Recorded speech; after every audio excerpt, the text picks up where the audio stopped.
It was a dark autumn night. The old banker was pacing from corner to corner of his study, recalling to his mind the party he gave in the autumn 15 years ago. There were many clever people at the party and much interesting conversation. They talked among other things of capital punishment. The guests, among them not a few scholars and journalists, for the most part disapproved of capital punishment. They found it obsolete as a means of punishment, unfitted to a Christian state and immoral. Some of them thought that capital punishment should be replaced universally by life imprisonment.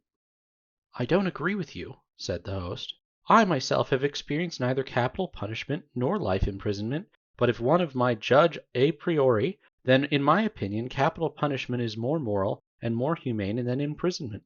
Execution kills instantly, life imprisonment kills by degrees. Who is the more humane executioner? One who kills you in a few seconds, or one who draws the life out of you incessantly for years?" "They're both equally immoral," remarked one of the guests, "because their purpose is the same, to take away life. The state is not God. It has no right to take away that which it cannot give back, if it should so desire." Among the company was a lawyer, a young man of about 25. On being asked his opinion, he said, "Capital punishment and life imprisonment are equally immoral, but if I were offered the choice between them, I would certainly choose the second. It's better to live somehow than not to live at all." There ensued a lively discussion. The banker, who was then younger and more nervous, suddenly lost his temper, banged his fist on the table, and turning to the young lawyer, cried out, "It's a lie! I bet you 2 millions you wouldn't stick in a cell even for 5 years." "If that's serious," replied the lawyer, "then I bet I'll stay not 5 but 15." "15? Done!" cried the banker. "Gentlemen, I stake 2 millions." "Agreed, you stake 2 millions. I my freedom," said the lawyer. So this wild, ridiculous bet came to pass. The banker, who at that time had too many millions to count, spoiled and capricious, was beside himself with rapture. During supper he said to the lawyer jokingly, "Come to your senses, young man, before it's too late. 2 millions are nothing to me, but you stand to lose 3 or 4 of the best years of your life. I say 3 or 4 because you'll never stick it out any longer. Don't forget either, you unhappy man, that voluntary is much heavier than enforced imprisonment. The idea that you have the right to free yourself at any moment will poison the whole of your life in the cell. I pity you." And now the banker, pacing from corner to corner, recalled all this and asked himself, "Why did I make this bet? What's the good? The lawyer loses 15 years of his life, and I throw away 2 millions. Will it convince people that capital punishment is worse or better than imprisonment for life? No, no. All stuff and rubbish. On my part, it was the caprice of a well-fed man. On the lawyer's, pure greed of gold." He recollected further what happened after the evening party. It was decided that the lawyer must undergo his imprisonment under the strictest observation in a garden wing of the banker's house. It was agreed that during the period he would be deprived of the right to cross the threshold, to see living people, to hear human voices, and to receive letters and newspapers. He was permitted to have a musical instrument, to read books, to write letters, to drink wine and smoke tobacco. By the agreement he could communicate, but only in silence, with the outside world through a little window specifically constructed for this purpose. Everything necessary, books, music, wine, he could receive in any quantity by sending a note through the window. The agreement provided for all the minutest details, which made the confinement strictly solitary, and it obliged the lawyer to remain exactly 15 years from 12 o'clock of November 14th, 1870, to 12 o'clock of November 14th, 1885. The least attempt on his part to violate the conditions, to escape if only for 2 minutes before the time, freed the banker from obligation to pay him the 2 millions. During the first year of imprisonment, the lawyer, as far as it was possible to judge from his short notes, suffered terribly from loneliness and boredom. From his wing, day and night, came the sound of the piano. He rejected wine and tobacco. "Wine," he wrote, "excites desires, and desires are the chief foes of a prisoner. Besides, nothing is more boring than to drink good wine alone, and tobacco spoils the air in this room." During the first year, the lawyer was sent books of a light character, novels with a complicated love interest, stories of crime and fantasy, comedies, and so on. In the second year the piano was heard no longer, and the lawyer asked only for classics.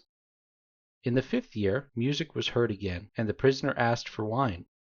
Those who watched him said that during the whole of the year he was only eating, drinking, and lying on his bed. He yawned often and talked angrily to himself. Books he did not read. Sometimes at nights he would sit down to write. He would write for a long time and tear it all up in the morning. More than once he was heard to weep. In the second half of the 6th year, the prisoner began zealously to study languages, philosophy, and history. He fell on these subjects so hungrily that the banker hardly had time to get books enough for him. In the space of 4 years about 600 volumes were bought at his request. It was while that passion lasted that the banker received the following letter from the prisoner. My dear Gaulaire, I am writing these lines in 6 languages. Show them to experts, let them read them. If they do not find one single mistake, I beg you to give orders to have a gun fired off in the garden. By the noise I shall know that my efforts have not been in vain. The geniuses of all ages and countries speak in different languages, but in them all burns the same flame.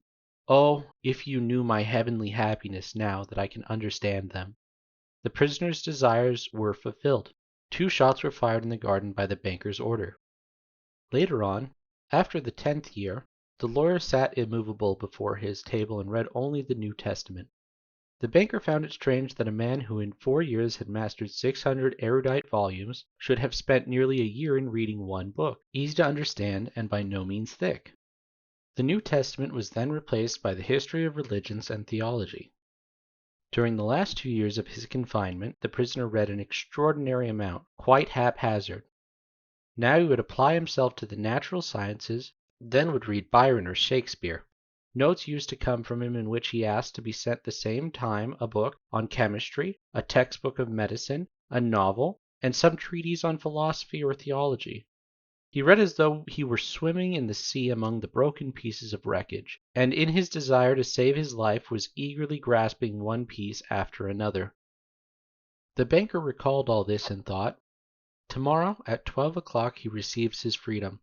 Under the agreement I shall have to pay him 2 millions. If I pay, it's all over with me. I am ruined forever. 15 years before he had too many millions to count, but now he was afraid to ask himself which he had more of, money or debts. Gambling on the stock exchange, risky speculation, and the recklessness of which he could not rid himself even in old age, had gradually brought his business to decay, and the fearless, self-confident, proud man of business had become an ordinary banker, trembling at every rise and fall in the market. That cursed bet, murmured the old man, clutching his head in despair.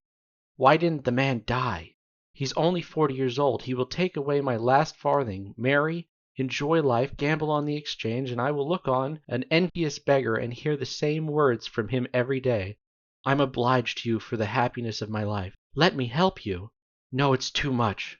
The only escape from bankruptcy and disgrace is that that man should die. The clock had just struck 3. The banker was listening.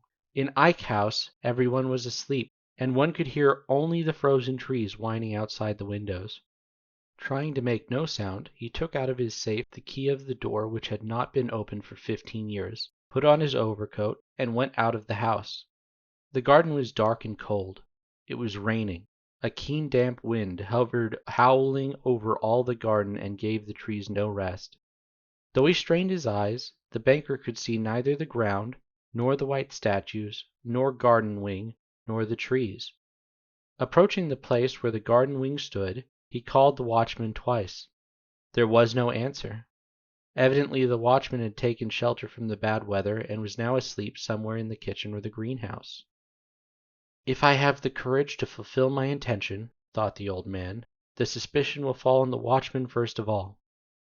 In the darkness he groped for the stairs and the door and entered the hall of the garden wing, then poked his way into a narrow passage and struck a match. Not a soul was there. Someone's bed, with no bedclothes on it, stood there, and an iron stove was dark in the corner. The seals on the door that led into the prisoner's room were unbroken. When the match went out, the old man, trembling from agitation, peeped into the little window. In the prisoner's room a candle was burning dim. The prisoner himself sat by the table. Only his back, the hair on his head and his hands were visible. On the table, the 2 chairs, the carpet by the table, open books were strewn. 5 minutes passed, and the prisoner never once stirred. 15 years' confinement had taught him to sit motionless.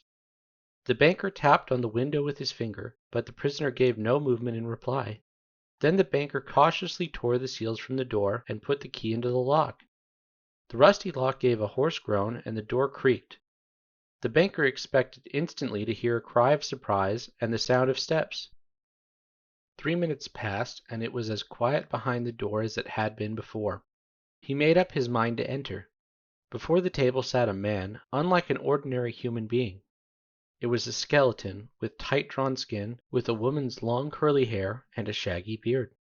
The color of his face was yellow, of an earthy shade. The cheeks were sunken, the back long and narrow, and the hand upon which he leaned his hairy head was so lean and skinny that it was painful to look upon. His hair was already silvering with gray, and no one who glanced at the senile emaciation of the face would have believed that he was only 40 years old. On the table before his bended head lay a sheet of paper on which something was written in a tiny hand. "Poor devil," thought the banker. "He's asleep and probably seeing millions in his dreams. I have only to take and throw this half-dead thing onto the bed, smother him a moment with the pillow, and the most careful examination will find no trace of unnatural death. But first let us read what he has written here." The banker took the sheet from the table and read, "Tomorrow at 12 o'clock midnight I shall obtain my freedom and the right to mix with people. But before I leave this room and see the sun, I think it necessary to say a few words to you. On my own clear conscience, and before God who sees me, I declare to you that I despise freedom, life, health, and all that your books call the blessings of the world. For 15 years I have diligently studied earthly life. True, I saw neither the earth nor the people, but in your books I drank fragrant wine, sang songs, hunted deer and wild boar in the forest, loved women, and beautiful women, like clouds ethereal, created by the magic of your poet's genius, visited me by night and whispered me wonderful tales, which made my head drunken. In your books I climbed the summits of Elbrus and Mont Blanc, and saw from thence how the sun rose in the morning, and in the evening overflowed the sky, the ocean and the mountain ridges with a purple gold. I saw from thence how above me lightnings glimmered cleaving the clouds. I saw green forests, fields, rivers, lakes, cities. I heard sirens singing, and the playing of the pipes of Pan. I touched the wings of beautiful devils who came flying to me to speak of God. In your books I cast myself into bottomless abysses, worked miracles, burned cities to the ground, preached new religions, conquered whole countries. Your books gave me wisdom.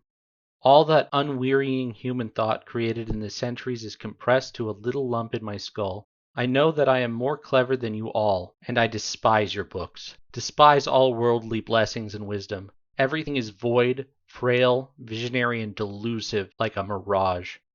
Though you be proud and wise and beautiful, yet will death wipe you from the face of the earth like the mice underground, and your posterity, your history, and the immortality of your men of genius will be as frozen slag, burnt down together with the terrestrial globe. You are mad and gone the wrong way. You take lie for truth and ugliness for beauty. You would marvel if by certain conditions there should suddenly grow on apple and orange trees, instead of fruit, frogs and lizards. And if roses should begin to breathe the odor of a sweating horse, so do I marvel at you, who have bartered heaven for earth. I do not want to understand you. That I may show you indeed my contempt for that by which you live, I waive the 2 millions of which I once dreamed as of a paradise, and which I now despise. That I may deprive myself of my right to them, I shall come out from here 5 minutes before the stipulated term, and thus shall violate the agreement." When he had read, the banker put the sheet on the table, kissed the head of the strange man, and began to weep. He went out of the wing. Never at any other time, not even after his terrible losses on the exchange, had he felt such contempt for himself as now. Coming home, he lay down on his bed, but agitation and tears kept him long from sleep. The next morning the poor watchman came running to him and told him that they had seen the man who lived in the wing climbing through the window into the garden. He had gone to the gate and disappeared. Together with his servants, the banker went instantly to the wing and established the escape of his prisoner. To avoid unnecessary rumors, he took the paper with the renunciation from the table and, on his return, locked it in his safe.